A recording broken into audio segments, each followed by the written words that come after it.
నమస్తే VBC on TV news కు స్వాగతం. ముందుగా ఈనాటి ముఖ్యాంశాలు. లెబనాన్ పార్లమెంటు భవనానికి సమీపంలో దాడి జరిపిన ఇజ్రాయెల్. 2006 తర్వాత బీరుట్ నగరంలో ఇజ్రాయెల్ దాడులు జరపడం ఇదే తొలిసారి. మూసీని అడ్డుపెట్టుకుని ఎంతకాలం బతుకుతారు? హైడ్రా విషయంలో అసెంబ్లీలో చర్చ జరిగిందన్న తెలంగాణ సీఎం రేవంత్ రెడ్డి.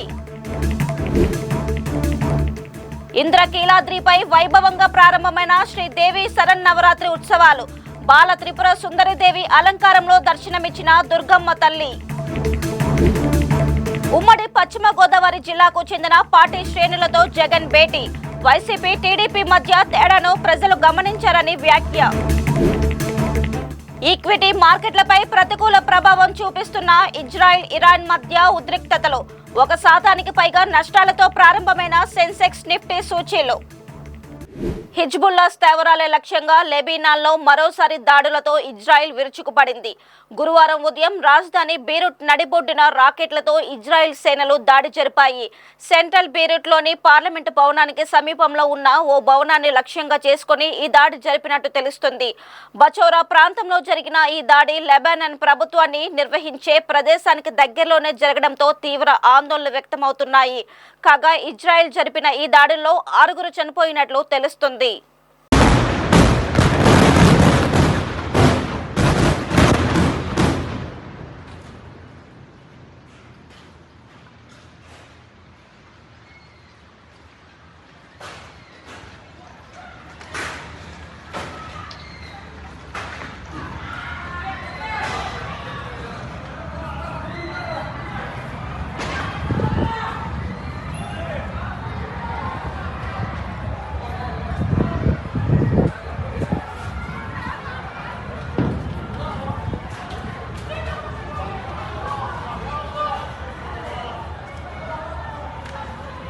కేటీఆర్, హరీష్ రావు, సబితా ఇంద్రారెడ్డి, కేవీపీ రామచంద్రరావుకు చెందిన ఫామ్ హౌస్లను కూల్చేయవద్దా అని తెలంగాణ ముఖ్యమంత్రి రేవంత్ రెడ్డి ఆగ్రహం వ్యక్తం చేశారు. బలిసినోల డ్రైనేజీ మొత్తం ఉస్మాన్ సాగర్, హిమాయత్ సాగర్ లో కలుస్తుందని, ఆ నీటిని ఇప్పుడు హైదరాబాద్ నగర ప్రజలు తాగాలా అని ప్రశ్నించారు.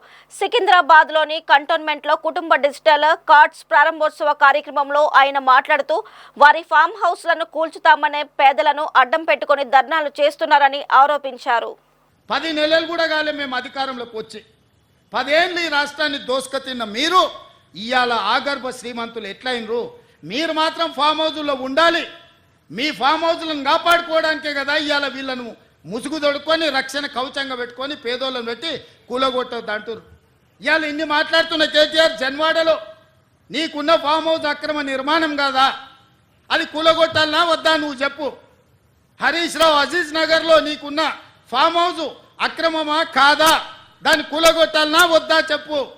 సబితమ్మ, నీ 3 కొడుకుల పేర్ల మీద 3 ఫామ్ హౌజులు కట్టినావు కదా. నువ్వు సబితమ్మ లేక పేద అరుపులు అరవకమ్మా. నీకున్న ఫామ్ హౌజులు కూడా లెక్కలు ఉన్నాయి. కూలగొట్టాలనా లేదా సబితమ్మ? నువ్వు సలహా చెప్పు. మీకు వెనకంగా ఉన్న కేవీపీ రామచంద్రరావులై కూలగొట్టాలనా వద్దా చెప్పు. ఇవాళ అక్రమంగా ఫామ్ హౌజులు నిర్మించుకొని మీ ఫామ్ హౌజుల మీద ఎక్కడైతే తొలగింపు ఏటు పడుతుందో మీ ఫామ్ హౌజులు కూలుతాయని చెప్పి ఇవాళ పేదలను రక్షణ కవచంగా పెట్టుకొని ఇవాళ మీరు నాటకాలు ఆడుతున్నారు. నల్ల చెరువులో ప్లాట్లు వేసి అక్రమంగా అమ్మినోడు మీ పార్టీోడు కాదా? మూసి నది ఒడ్డున ప్లాట్లు వేసి పేదలకు 10 లక్షలకు 100 గజాలు అమ్మింది మీ సన్నాసులు టీఆర్ఎస్ నాయకులు కాదా?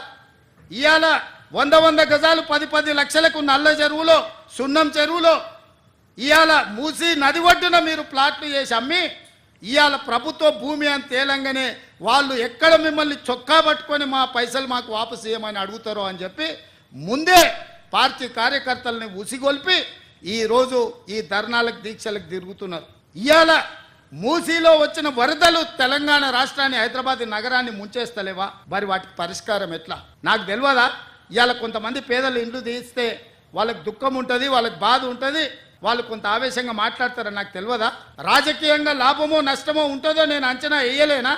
20 ఏళ్ళు ప్రజాక్షేత్రంలో ఉన్నోని, ప్రజలలో తిరిగినోని, పేద ప్రజల కష్టమేందో తెలియకుండానే తెలంగాణ రాష్ట్రానికి ముఖ్యమంత్రి అయినా కానీ నగరాన్ని కాపాడుకునే బాధ్యత మన మీద లేదా మీరు ఆలోచన చేయండి. ఇవాళ హైదరాబాద్ నగరానికి తాగునీరుని అందించిన ఉస్మాన్ సాగర్, హిమాయత్ సాగర్ లో బల్చినోళ్ళు బల్చి కొట్టుకుంటున్నోళ్ళు ఫామ్ హౌస్లు కట్టుకొని వాళ్ళ డ్రైనేజ్ తీసుకెళ్లి ఆ గండిపేటలో హిమాయత్ సాగర్, ఉస్మాన్ సాగర్ లో కలిపితే వాళ్ళ డ్రైనేజ్ నీళ్లు హైదరాబాద్ నగరం తాగాలనంట. ఈ నా కొడుకులు చెప్తున్న భాష గది. కనకదుర్గమ్మ కొలువైన బెజవాడ ఇంద్రకీలాద్రిపై దసరా శరన్నవరాత్రి ఉత్సవాలు వైభవంగా ప్రారంభమయ్యాయి.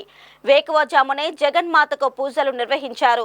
ఉదయం 9 గంటల నుండి అమ్మవారు బాలత్రిపుర సుందరి దేవి అలంకారంలో భక్తులకు దర్శనమిచ్చారు. ఈ రోజు నుండి 12వ తేదీ వరకు రోజుకో అలంకారంలో దుర్గమ్మ భక్తులకు అనుగ్రహిస్తారు. భక్తుల కొంగు బంగారంగా పేరొందిన జగజ్జనని దర్శనానికి భక్తులు విశేషంగా తరలి వస్తున్నారు. దీంతో ఆలయం పరిసర ప్రాంతాలు భక్తులతో సందడిగా మారాయి. దసరా ఉత్సవాల వేళ అంతరాలయ దర్శనాలను నిలిపివేశారు. ఉమ్మడి పశ్చిమ గోదావరి జిల్లాకు చెందిన జెడ్పీటీసీ ఇతర నాయకులతో మాజీ సీఎం వైసీపీ అధినేత వైఎస్ జగన్ ఇవాళ భేటీ అయ్యారు. ఈ సందర్భంగా వైసీపీ కార్యకర్తలకు వైఎస్ జగన్ భరోసా కల్పించే ప్రయత్నం చేశారు. రాష్ట్రంలో అన్యాయమైన పాలన కొనసాగుతుందని, మళ్లీ వచ్చేది వైసీపీ ప్రభుత్వమే అని అన్నారు. గత 5 ఏళ్లలో వైసీపీ ప్రభుత్వం ప్రజలకు ఇచ్చిన ప్రతి హామీ నెరవేర్చిందని జగన్ తెలిపారు. చంద్రబాబు అబద్ధాలు ఇప్పుడు మోసాలుగా మారాయని దుయ్యబట్టారు. చంద్రబాబు మోసాలపై క్రమంగా ప్రజల్లో ఆగ్రహం పెరుగుతుందని అన్నారు. వైసీపీ టీడీపీ మధ్య తేడాను ప్రజలు గమనించారని తెలిపారు. వైసీపీ కార్యకర్తలు కేసులకు భయపడాల్సిన అవసరం లేదని పేర్కొన్నారు. ప్రస్తుతం రాష్ట్రంలో అన్యాయమైన పాలన కొనసాగుతుందన్న జగన్ మళ్లీ వచ్చేది మన ప్రభుత్వమే అని చెప్పుకొచ్చారు. మనం భాగస్వాములు కావాలా? కాబట్టి మీ అందరికీ నేను ఒకటే చెప్తాను, ధైర్యంగా ఉండండి. అందరం కలిసికట్టుగా పోరాడదాం, అందరం కలిసికట్టుగా ఉద్యమిస్తాం. మన 5 సంవత్సరాలలో ఎక్కడా కూడా తప్పు చేయాల. ప్రజలకు చెప్పిన ప్రతి మాట నెరవేర్చడం. మేనిఫెస్టో అన్నది మామూలుగా రాజకీయ నాయకులు ఒక మేనిఫెస్టో ఇస్తారు, ఎన్నికలు అయిపోయిన తర్వాత దాన్ని చెత్తబుట్టలో వేసే పరిస్థితి నుంచి మేనిఫెస్టో అన్నది ఒక డెఫినిషన్ ఇచ్చి, మేనిఫెస్టో అన్నది నిజంగా ఒక బైబిల్ అని, ఒక ఖురాన్ అని, ఒక భగవద్గీత అని ఒక డెఫినిషన్ దానికి ఇచ్చి మొట్టమొదటి రోజు నుంచి కూడా కారణాలు చెప్పకుండా, కారణాలు వెతుక్కోకుండా, కారణాలు చెప్పాల్సి వస్తే కనుక మన ప్రభుత్వంలో మనకున్న కష్టాలు బహుశా ఎక్కడా ఎప్పుడు చూసిండం. ఈ పథకం అని చెప్పి మరీ ఇంప్లిమెంట్ చేసిన పరిస్థితి మందైతే. జగన్ ఏమో పలావ్ పెట్టినాడు, చంద్రబాబు నాయుడు ఏమో బిర్యానీ పెడతానన్నాడు. చివరికి వచ్చేసరికి పలావు పోయింది, బిర్యానీ పోయింది. చర్చ అన్నది ప్రతి ఇంట్లో కూడా ఇప్పటికే మొదలైంది. ఆ చర్చ అన్నది ఇప్పటికే ప్రతి ఇంట్లో మొదలైంది కాబట్టి ప్రతి ఒక్కరూ కూడా ప్రతి ఇంట్లో కూడా సూపర్ 6 ఏమైనాయి, సూపర్ 7 ఏమైనాయి అని చెప్పి ప్రతి ఒక్కరూ ప్రశ్నిస్తూ ఉన్నారు. ఒకవైపున ఇచ్చిన వాగ్దానాలు ఏవి కూడా అమలు కాకపోగా, మరోవైపున పూర్తిగా చదువులైతే పూర్తిగా దెబ్బతిన్న పరిస్థితులు కనిపిస్తూ ఉన్నాయి. విద్యా దీవెన పోయింది, వసతి దీవెన పోయింది, పిల్లలకు ఫీజు రీయింబర్స్మెంట్ కూడా అందని పరిస్థితి లేకపోతుంది. దేశీయ స్టాక్ మార్కెట్లు గురువారం భారీ నష్టాలతో కొనసాగాయి. మిడిల్ ఈస్ట్లో పెరుగుతున్న ఉద్రిక్తతలు, ఇండెక్స్ డెరివేటివ్ కొత్త రూల్స్ సహా పలు అంశాల నేపథ్యంలో సూచీలు మొత్తం దిగువకు పయనిస్తున్నాయి. ఈ నేపథ్యంలో మధ్యాహ్నం 2:30 గంటల ప్రాంతంలో సెన్సెక్స్ 1804 పాయింట్ల నష్టంతో 82,461 వద్ద ట్రేడ్ అవుతుండగా నిఫ్టీ 552 పాయింట్ల పతనమై 50,556 స్థాయిలో ట్రేడ్ అవుతుంది. మరోవైపు బ్యాంక్ నిఫ్టీ 1205 పాయింట్లు కోల్పోయి 51,708 పరిధిలో ఉండగా నిఫ్టీ మిడ్ క్యాప్ 100 సూచి 1402 పాయింట్లు తగ్గి 58,938 స్థాయిలో ఉంది. ఈ క్రమంలో మదుపర్లు కొన్ని గంటల్లోనే దాదాపు 11 లక్షల కోట్ల నష్టపోయారు. శరన్నవరాత్రి ఉత్సవాలు ప్రారంభం కావడంతో విశాఖలోని అమ్మవారి ఆలయాలు సరికొత్త శోభను సంతరించుకున్నాయి. ఉత్తరాంధ్ర ఇలదైవం శ్రీ కనక మహాలక్ష్మి అమ్మవారి ఆదిలక్ష్మి అవతారంలో భక్తులకు దర్శనమివ్వగా, శ్రీ కన్యకా పరమేశ్వరి దేవాలయంలో అమ్మవారు బాలత్రిపుర సుందరి అవతారంలో అనుగ్రహించారు. భక్తులు పెద్ద ఎత్తున అమ్మవారిని దర్శించుకొని మొక్కులు తీర్చుకున్నారు. రాబోయే 9 రోజులు అష్టలక్ష్మి అవతారాల్లో ప్రత్యేక అలంకరణలో అమ్మవారు దర్శనమిస్తారు. విజయదశమి రోజు స్వర్ణ కవచంతో శ్రీ కనక మహాలక్ష్మి అమ్మవారు భక్తులకు దర్శనమిస్తారని ఆలయ అర్చకులు మణికంఠ శర్మ తెలిపారు. మహిమగల తల్లిగా విశేషంగా పూజలు అందుకునే అమ్మవారిని నవరాత్రుల్లో దర్శించుకోవడం ఎంతో అదృష్టంగా ఉందని భక్తులు ఆనందం వ్యక్తం చేశారు. విశాఖపట్నం బురుజుపేటలో వెలిసిన శ్రీ శ్రీ కనక మహాలక్ష్మి వారి యొక్క అనుగ్రహం మీద నాటి నుంచి దేవీ శరన్నవరాత్రులు ప్రారంభమయ్యాయి. ప్రథమం శైలపుత్రి చ ద్వితీయం బ్రహ్మచారిణి అన్నట్టు అమ్మవారు విశేషంగా అష్టలక్ష్మి స్వరూపంగా అవతారాన్ని రోజుకొక ఆదిలక్ష్మి, ధైర్యలక్ష్మి, ధాన్యలక్ష్మి అని చెప్పి విశేషంగా 9 రోజులు కూడా 9 విభాగాలుగా అమ్మవారి అలంకరణ విశేషంగా చేయబడుతున్నది.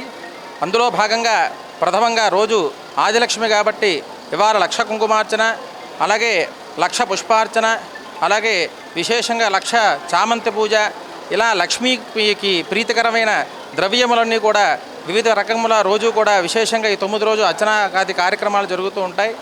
అందుచేత మహాలక్ష్మీదేవి స్వరూపం ఉద్భవమైంది కాబట్టి నాడు విశేషంగా నవరాత్రి ప్రారంభంలో అదే భాగంగా శ్రీచక్ర నవావరణార్చన, లక్ష్మీ సంపుటీకరణతో మహాహోమాలు కూడా జరుగుతున్నాయి. కావున యావత్ భక్తులందరూ కూడా వారి వారి యొక్క కామ్యాములు సిద్ధించడానికి శ్రీ కనక మహాలక్ష్మి వారి యొక్క అనుగ్రహం సిద్ధించి 9 రోజులు కూడా విశేషంగా అమ్మవారి యొక్క అలంకరణని దర్శించుకుని ఆ యొక్క అనుగ్రహాన్ని పాత్ర కావాలని చెప్పి ప్రార్థన చేస్తున్నాం. అంటే హడావిడి లేదు, మేము చాలా భయపడి వచ్చాం, బట్ కూల్గా ఉంది. అమ్మవారి దర్శనం మంచిగా ప్రశాంతంగా అయింది. We are so happy. మేము యాక్చువల్లీ హైదరాబాద్ నుంచి వచ్చాము. ఇంకా సరే నవరాత్రులు స్టార్ట్ అయ్యాయని చెప్పి ఒకసారి అమ్మవారి దర్శనం చేసుకుందామని చెప్పి ఇక్కడికి వచ్చామండి. యాక్చువల్గా నేను పీజీ చేసే టైంలో ఇక్కడ నేను ఉండేదాన్ని. సో అట్లా నాకు నమ్మకం అమ్మవారు అంటే మంచి పాజిటివ్ వైబ్స్ ఉంటాయి ఎక్కువ. సో అందుకోసమని మేము వచ్చిన ప్రతిసారి మోస్ట్లీ వీలైనంత వరకు వస్తాను. యా యా అవును అవును. అండ్ నాకు చాలా పాజిటివ్ వైబ్స్ ఉంటాయండి. అండ్ ఈరోజు మా బాబు ఫస్ట్ బర్త్డే, సో అందుకని మెయిన్లీ ఇక్కడ క్రౌడ్ ఉంటుందని తెలిసినా కూడా వచ్చాం, బట్ అంత భయపడేంత లేదు. We are happy. శరన్నవరాత్రి ఉత్సవాలు ప్రారంభమయ్యాయి కదా, అమ్మవారి వైభవం ఏంటి, అసలు ఎందుకు భక్తులు ఎంతమంది వస్తారు, ఏం కోరుకుంటారు?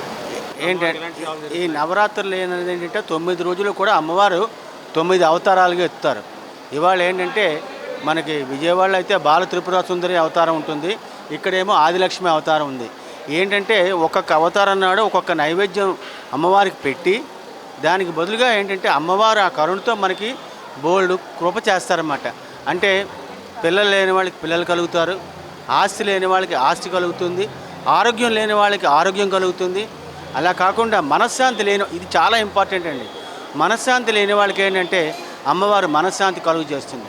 ఈ 9 రోజుల్లోనే కూడా అమ్మవారు ఏంటంటే మనకి 9 విధాలుగా మేలు చేస్తారు. ఇదే ఈ అమ్మవారి నవరాత్రుల యొక్క వైశిష్టత. జై శ్రీరామ్.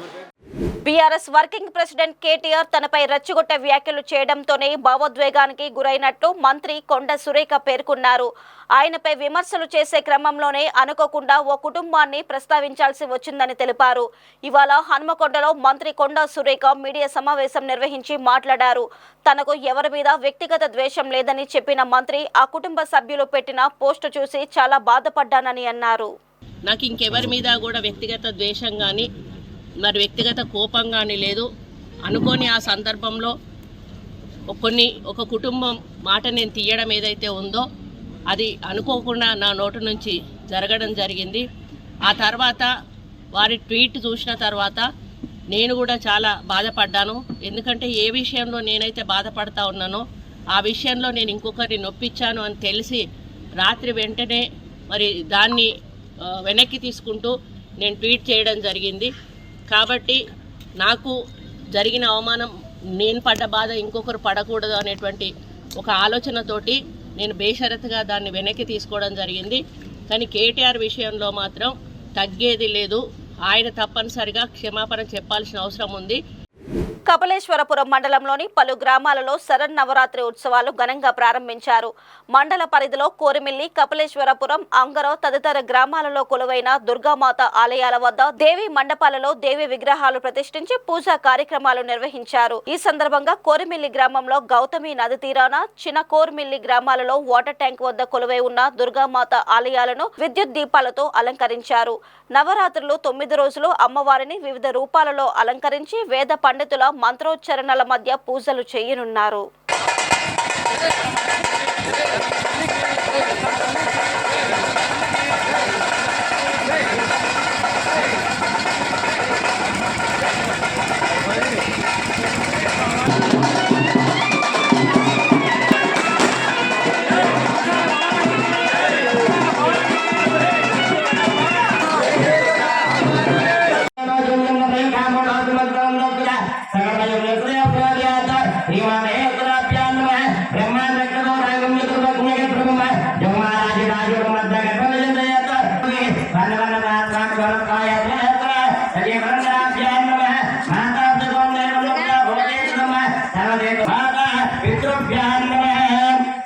ఆశీర్వాదం చేద్దామని మీ యొక్క గ్రామానికి నమస్కారం చేస్తూ ఆశీర్వాదం చేయండి. మాతా పితృభ్యాం నమః. గురువుణాం వందనం శ్రేష్టం. గురువుణాం అర్చనం తదా.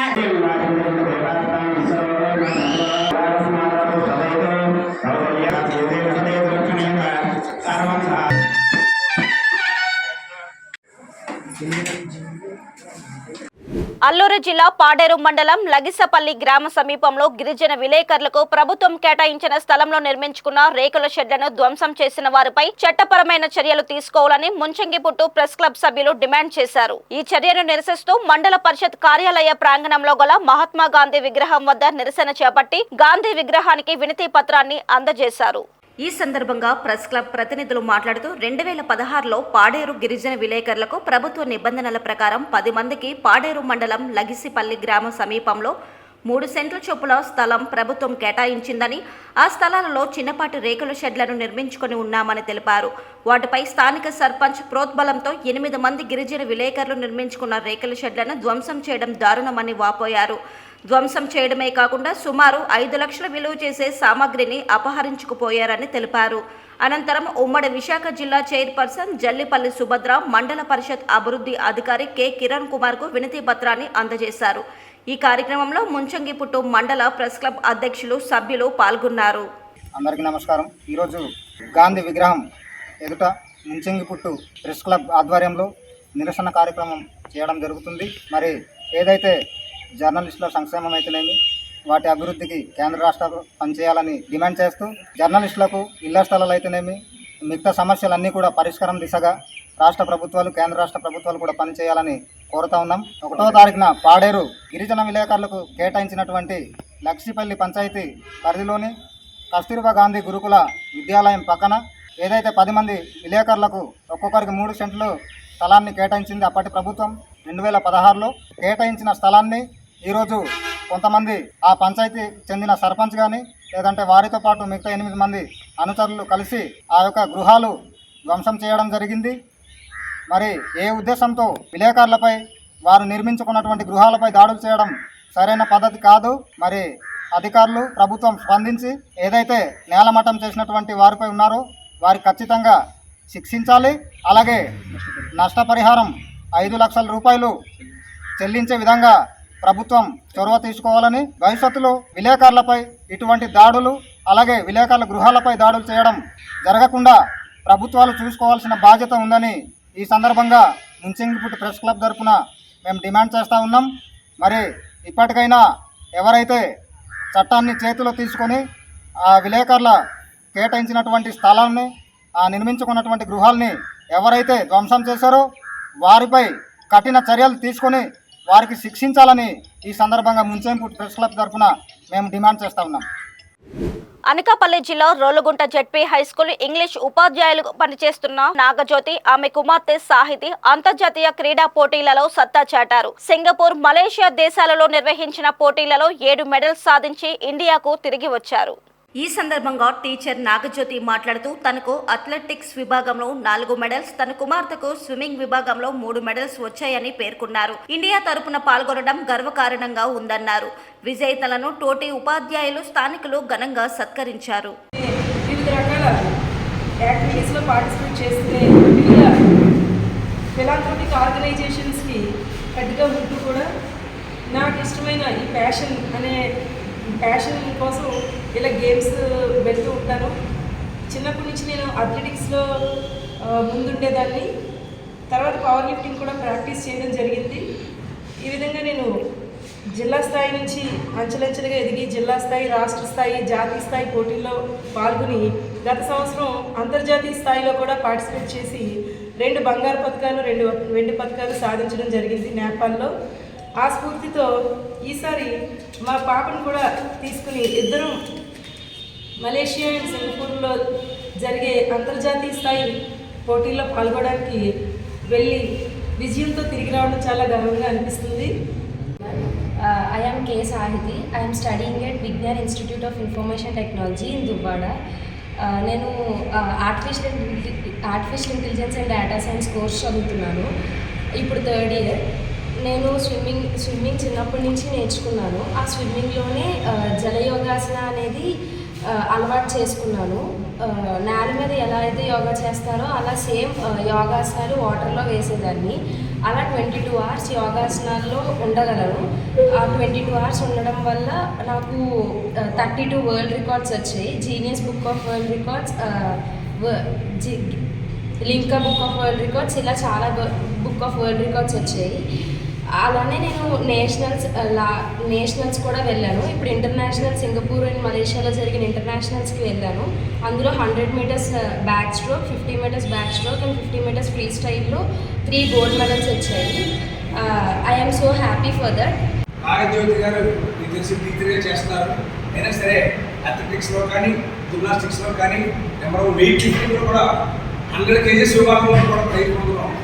ఆమెకే సొంతం. అంతేకాదు ఈ సాహిత్యం గురించి మనకు తెలుసు. గతంలో రాయల్ రిసార్ట్స్లో ఆమె ప్రదర్శన కూడా ఏర్పాటు చేయడం జరిగింది. ఆమె సముద్రంలో కానీ నీటిలో కానీ 22 గంటలు తేలియాడేటటువంటి విద్యను నేర్చుకుంది. పూర్వం ఋషులు మునులు అటువంటి వాళ్ళు ఎవరు చేసేవారు. చేత వీళ్ళు అందులో పార్టిసిపేట్ చేయడం, గోల్డ్ మెడల్స్ పొందడం, 7 మెడల్స్ వాళ్ళు సొంతం చేసుకోవడం మనం చాలా ఆనందించే విషయం. అక్టోబర్ 2 గురించి అందరికీ తెలుసు, కానీ ఆ తర్వాత వచ్చే అక్టోబర్ 3కున్న ప్రాధాన్యత ఎవ్వరికీ తెలీదు. కానీ విశాఖతో ఈ తేదీకి ఉన్న అనుబంధం ఇప్పటిది కాదు. 17వ శతాబ్దంలో జరిగిన ఒక్కొనొక సంఘటన గురించి తెలుసుకుంటూనే చరిత్ర మూలాల్లోకి పూర్తిగా వెళ్ళినట్లవుతుంది. అదేంటో ప్రముఖ చరిత్రకారులు ఆచార్య కొల్లూరి సూర్యనారాయణతో మా విశాఖ ప్రతినిధి మూర్తి మరింత సమాచారం అందిస్తారు. భారతదేశ చరిత్రలో సిపాయిల తిరుగుబాటు ఎప్పుడు జరిగింది అంటే అది 1857 అనే సమాధానం వస్తుంది. చరిత్ర పుస్తకాల్లో కూడా మనకు అదే కనిపిస్తుంది. అలా వేస్తేనే పిల్లలకు మార్కులు వస్తున్నాయి. కానీ విశాఖలో అప్పటికి 77 ఏళ్ల క్రితమే సిపాయిల తిరుగుబాటు జరిగిందనేది ఎంతమందికి తెలుసు? కానీ ఇప్పటికీ విశాఖలో కొన్ని చోట్ల ఆ సాక్ష్యాలు కనిపిస్తున్నాయి.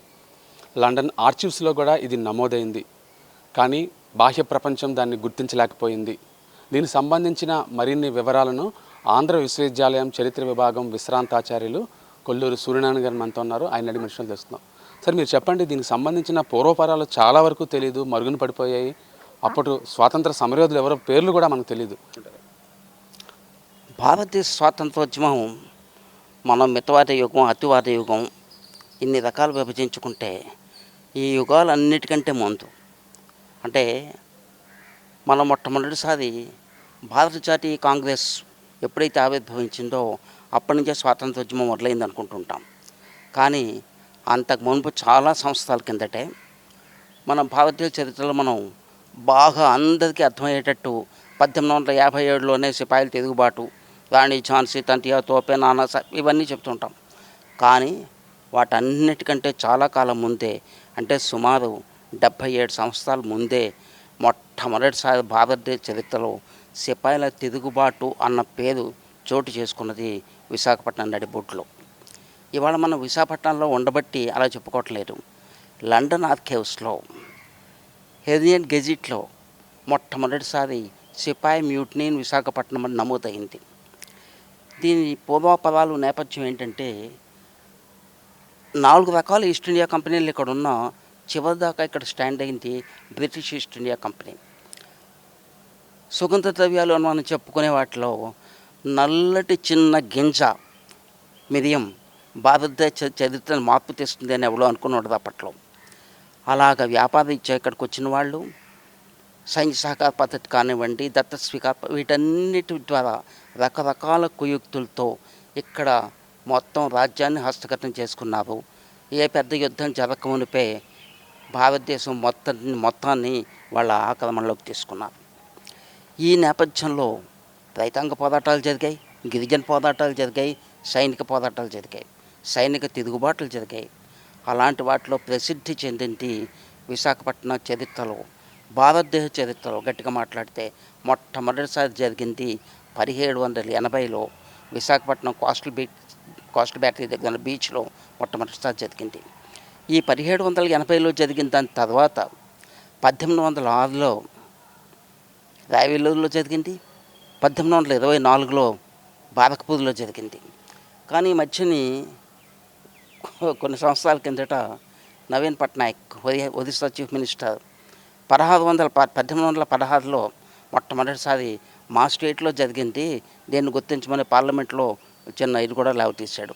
కానీ ఆయనకి తెలియని ఒక ముఖ్య విషయం ఏంటంటే, ఒరిస్సా చరిత్ర కంటే ముందు విశాఖపట్నం చరిత్రలో మొట్టమొదటిసారి సిపాయిల తిరుగుబాటు అన్న జరిగింది. అది లండన్ ఆర్కైవ్స్లో సిపాయి మ్యూట్ని అని కొటేషన్స్లో కూడా యాడ్ అయ్యి ఉంది.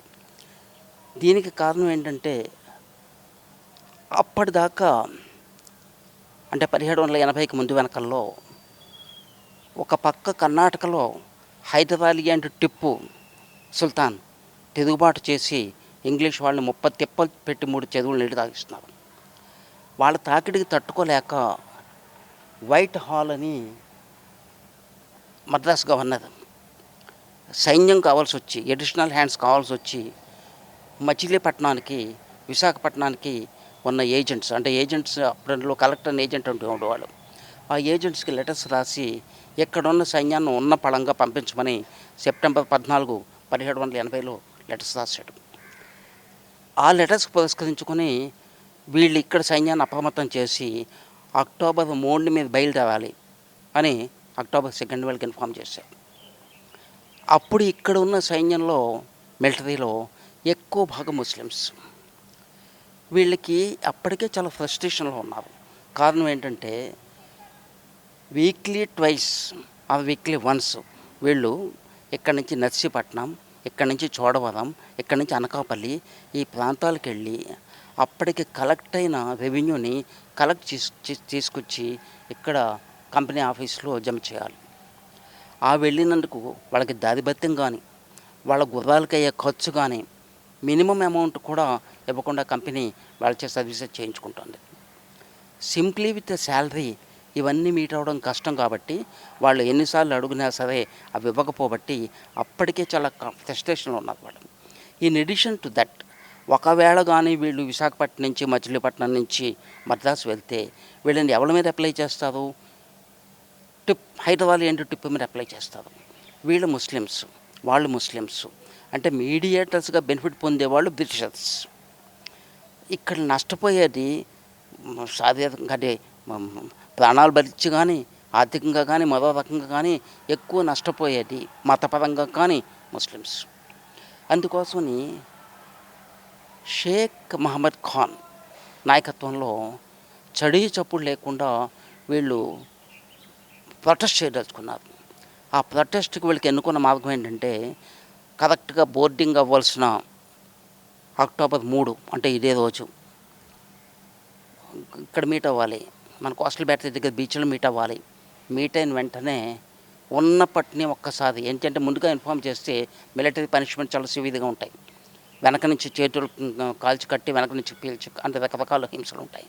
అందుకని ఏం చేశాడంటే, ఈ షేక్ మహమ్మద్ ఖాన్ నాయకత్వంలో ఒక్కసారి తిరుగుబాటు చేసి వాళ్ళ పిస్టల్స్తో, వాళ్ళ తుపాకులతో 3 ఆఫీసర్స్ని స్పాట్లో కాల్చి చంపేశారు. వాళ్ళలో ఒక్కడితే మనకి మన ఓల్డ్ టౌన్లో ఉన్న దేనిలో ఉంటుంది, మనకి సిమెట్రీస్లో ఉంటుంది. ఆయన పేరుతో సహా సిపాయి 1780లోని సిపాయి మ్యూట్నీ, అక్టోబర్ 3 సిపాయి మ్యూట్నీలో ఈయన చంపబడ్డాడు అని ఉంటుంది దాని మీద. ఇది తర్వాత లండన్ ఆర్కైవ్స్లో కూడా వాళ్ళు రికార్డ్ చేసుకున్నారు ఇదే ఐటమ్. అందుకని సిపాయి మ్యూట్నీ అన్న పదాన్ని మొట్టమొదటిసారి ఇంగ్లీష్ వాళ్ళు వాళ్ళ గెజిటీలో మద్రాసులో, లండన్లోనే వాడేది. ఈ కాల్చి చంపేసిన తర్వాత కాస్మైజర్ అనే ఇక్కడ ఏజెంట్ని, కాస్మైజర్ అనే ఇక్కడ ఏజెంట్ అంటే కలెక్టర్ని, మరి కొంతమంది సివిలియన్ ఆఫీసర్స్ని కస్టడీలోకి తీసుకుని ట్రెజరీ కూడా కొల్లగొట్టారు.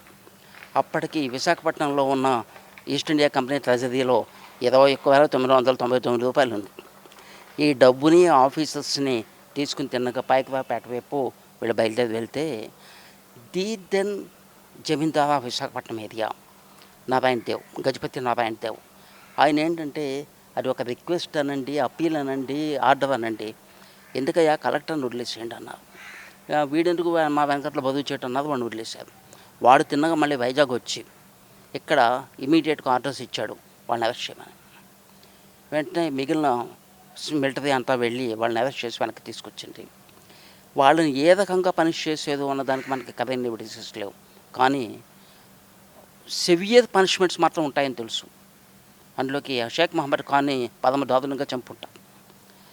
ఇది అయిన తర్వాత ఈ లోకల్ జమీందారు తాలూకు ఈ నెగిటివ్ రోల్ వల్ల ఆ ఉద్యమం బలహీనపడింది, గవర్నమెంట్కి చిక్కుకుపోయేది, అంటే ఈస్ట్ ఇండియా కంపెనీ చిక్కుకున్నారు వాళ్ళు.